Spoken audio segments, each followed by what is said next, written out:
When I was in the computer lab in the mid-70s doing my PhD, EDSAC was very much part of the mythology and the folklore of the lab. So I thought it would be interesting to actually build one and see how it worked.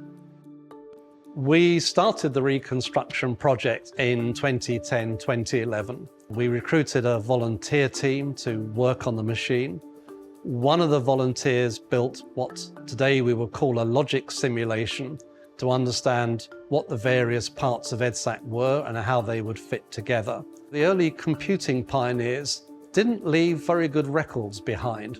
Once they'd built a machine and found out how it worked and how people used it, they wanted to get on and build the next one. And indeed, one of the frustrations for us as modern engineers trained in modern software and electronics is working on this reconstruction.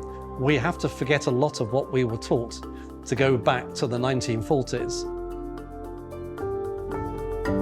Why bother building a machine from the 1940s?